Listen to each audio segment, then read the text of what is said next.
Stick a move in the ring. You can hit me with the words you fling. UFC middleweight contender Jack Hermansson, thank you so much for coming on today. You got a big fight coming up in December. There's a lot of time, so we got a lot of stuff to talk about. What's going on? Yeah, all good, my man. Just got this fight, so yeah, I'm just looking forward to keep the training going and keep myself healthy and ready to December. All right. Now, I wanted to get into something before we get into the fight, which is fishing. Yep. And I know that's a big topic coming up lately.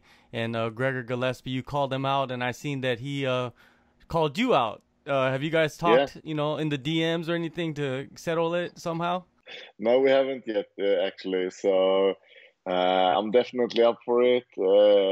It's a little bit tricky now, with all the travel restrictions and stuff like that. But I really hope that we can get something going in the future. It will be super cool to, I don't know, do something really cool about it.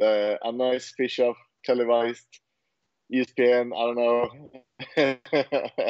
So I think it could be a really, really cool thing. So definitely, I hope we can do that. Yeah, no doubt. I'm really interested to see who is the best fisherman, and even some other fishermen could come out, out of the woodwork, maybe a pro-am or something like that. Yeah, exactly. All right, now the fight that you got coming up, Darren Till, December 5th.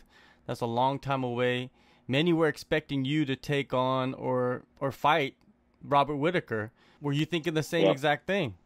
Yeah, the thing was, I wanted the fight and I was hoping for it, but at the same time, Cannonier is hanging there, and what are you supposed to do about him when they fight the title fight? So I think it's fair that they give Whittaker to him, even though I really wanted the fight. So nevertheless, it doesn't mean that I will be in another position if I beat Till.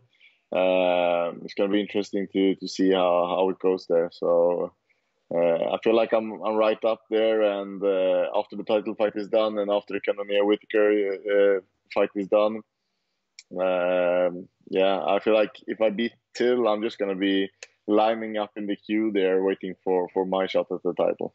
With the Whittaker Cannonier fight happening at the end of October, and you most likely in training camp at that time, would you step in if one of those guys pulls out? Because you never know in these times, right? These COVID times, it's been happening every event. I actually got my visa done just the other day, so I have it ready, not only for the Whittaker and Cannonier fight, but for the title fight as well. Okay.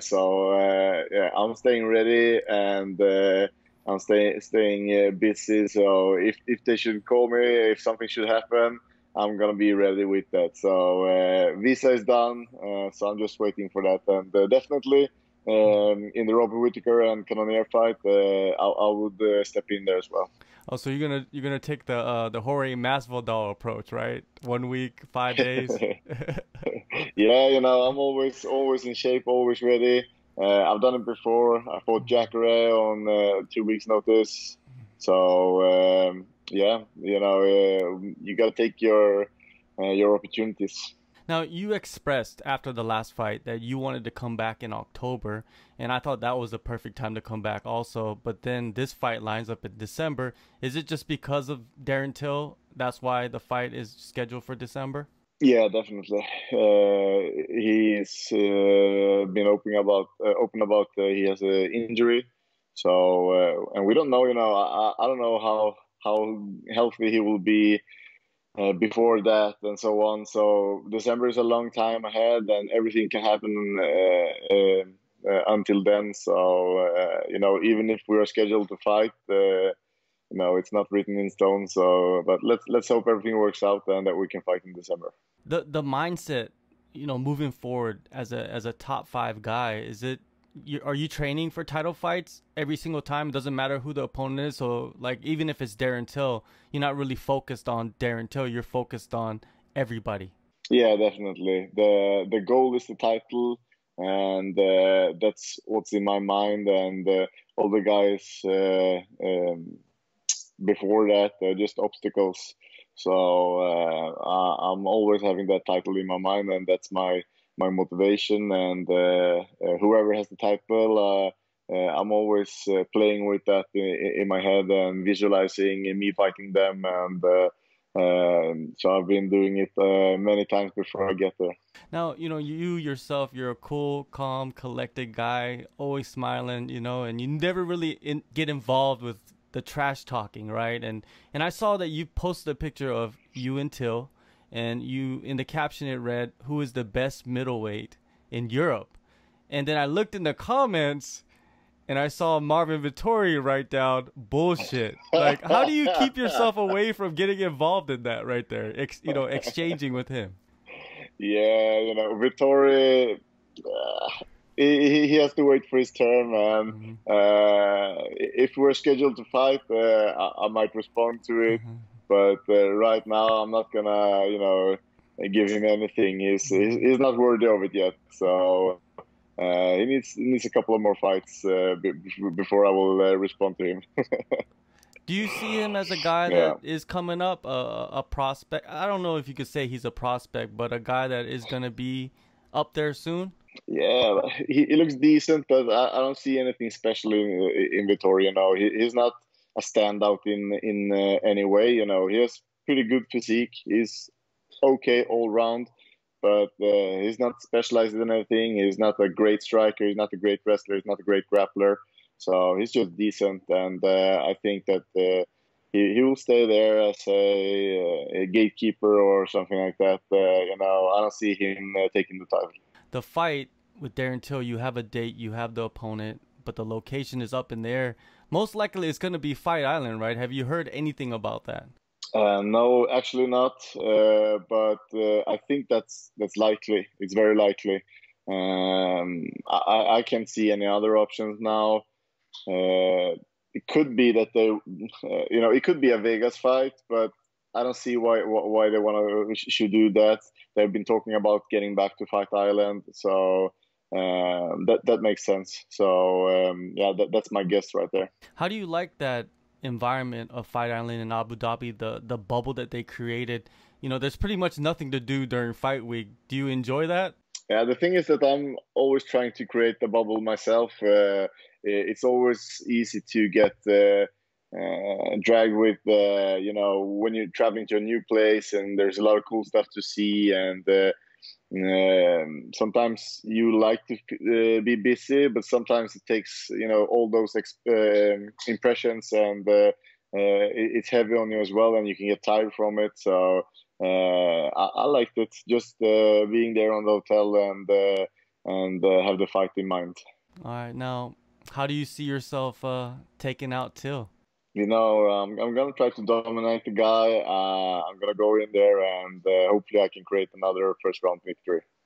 All right, all right. Now, you've had one 25-minute main event, and you went to the judges and you won the fight against Jacare. What can you take from that fight, heading into this 25-minute main event? I know that when it comes down to the mental strength in a fight, when it comes down to digging deep, to be gritty, and to fight when you're tired, that's something that comes natural for me.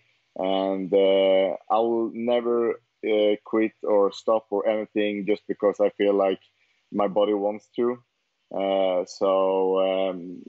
that's the strength that I have, and I believe that I will beat anybody when it comes down to will.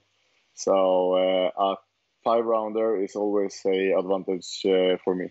All right, now I wanted to pick your brain about some other topics in the middleweight division. Of course, the title fight is coming up between Izzy and Costa. Are you enjoying the back and forth trash talk between those two? Yeah, definitely. Even though I'm not a trash talker myself, it's hard to not smile when you hear those guys go at each other. So I enjoy it, and it's a really cool thing to see this division right now. And there's a lot of great fighters, and yeah, it's a thing of joy to watch. So yeah, until it's my turn to fight them, I'm gonna enjoy watch them. Yeah. At the end of the day, you guys are all killers in that octagon, and that entertainment on the outside, trash talking and building up the fight is always enjoyable, no matter how it plays out. Do you see yourself possibly getting involved in that when you do go up there and someone comes at you, an opponent, and would you exchange with them, or do you keep yourself the cool, calm, collected Jack Hermansson? I might get involved, but I don't think I'm gonna throw the first shot, because it doesn't come too natural to me. But if somebody's offending me, of course I will answer. But at the same time, I know that against a guy like Darren or Adesanya, since my first language isn't English, I think it's really really hard to trash talk with somebody when when English is not your first language. I think we can see that with Jose Aldo and McGregor and Costa and Adesanya and so on and so on. Chelson and Anderson Silva. It's so hard. If they have the language, they have an advantage in the trash talking. So. I'm not sure I'm gonna go there with Till, but he's a humorous guy as well, and I'm up for that for sure. I think that you have the advantage, to be honest with you, because you speak another language and you understand and speak English, so you could respond in your own language, and they won't know what you're saying, so it doesn't really matter. They only feel the aggression. So I think that that could be something that you could work on. What about the mind games? Do you think the mind games are working against Costa? Because it seems like Adesanya is the one that's playing them. Yeah, maybe. I just know with myself, I can't see that anybody could throw me off with something like that. But at the same time, you have seen it before where people get upset and so on. So I'm not sure with those guys there.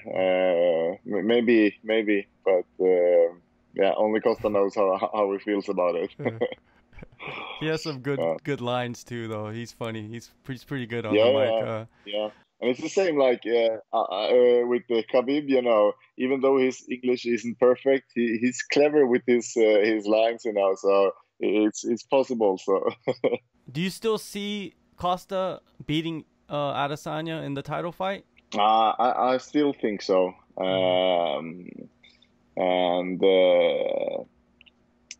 My management is probably wondering why you're saying that, Jack, because we have the same management, me and Israel. But that's my gut feeling. But I know that like 50% of all the fights I pick gets wrong. It's a really tough sport to predict. So it's just a gut feeling, and I believe that the style-wise is going to be hard for Izzy. But he's a world-class fighter, and I would not be surprised if he could pull the win off as well. Yeah, it's a crazy fight, like 50-50. You're right. Whoever you choose, this could go the other way no matter what. Now, the other fight is the Robert Whittaker versus Jared Cannonier fight. That fight is October 24th. Who do you see as the favorite going into this one? Whittaker for sure. Cannonier is pretty new in the division still, and Whittaker is the former champ. So I think you got to give him that. And then style-wise, Cannonier is a little bit more flat-footed, and Whittaker has that, he's covering distance quick, darting in at his opponents, and that's going to be hard for Cannonier to find the timing on Whittaker, as it is for everybody. So I'll give my edge to Whittaker in that one. All right. Now, you were set up to fight Chris Weidman before you got the Gastelum fight.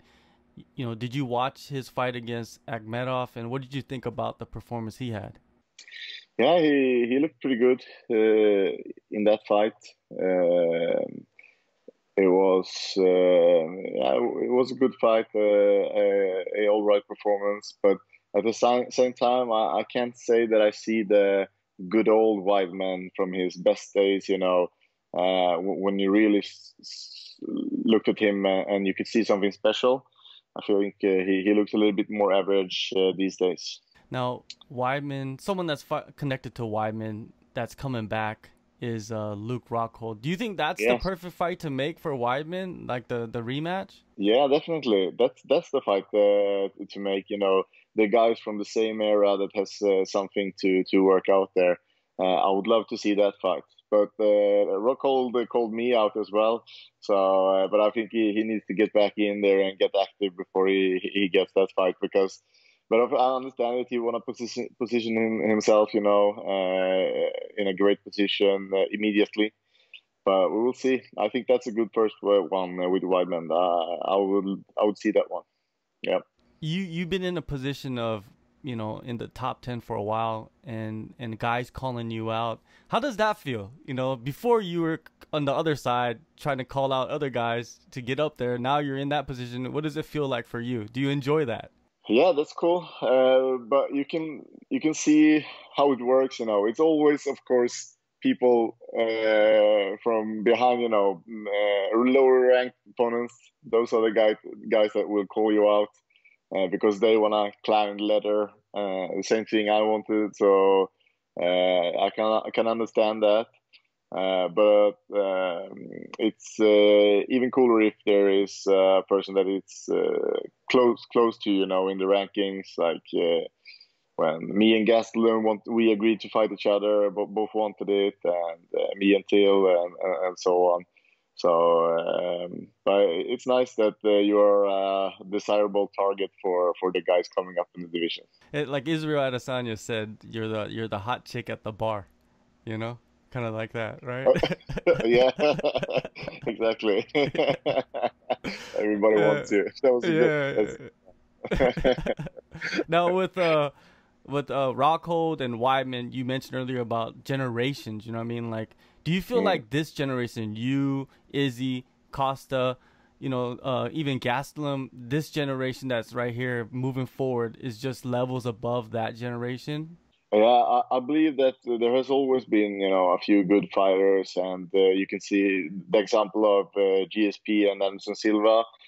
They were standouts not only because they were great, but the talent wasn't as stacked back then. I think it's going to be hard to pull that off today.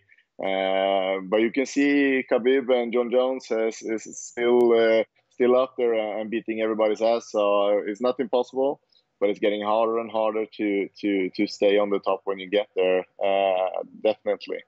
So I believe it's more talent these days, more stacked, even though there were great fighters back then as well. Yeah, I agree. It is more stacked, and I feel like because it's more stacked, that the skill sets and the athleticism and everything is just levels up because you guys are fighting each other all the time, and it's just so exciting, man. It's hard to say where it will be in the next 5 years, but you will be here. You'll be fighting all the top guys, and I'm excited for you, Jack.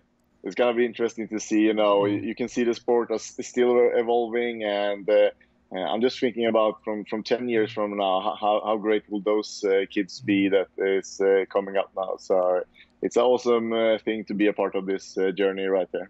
Well, Jack, thank you so much for the time, man. You got a fight coming up in December.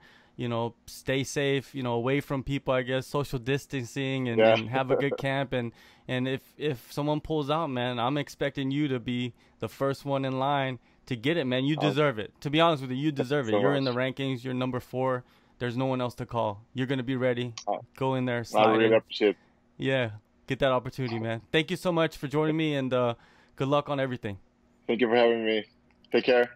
Hey guys, Sasha Platnikoff here, letting you know to tune in to SCMP Post Fight for all your weekly martial arts news.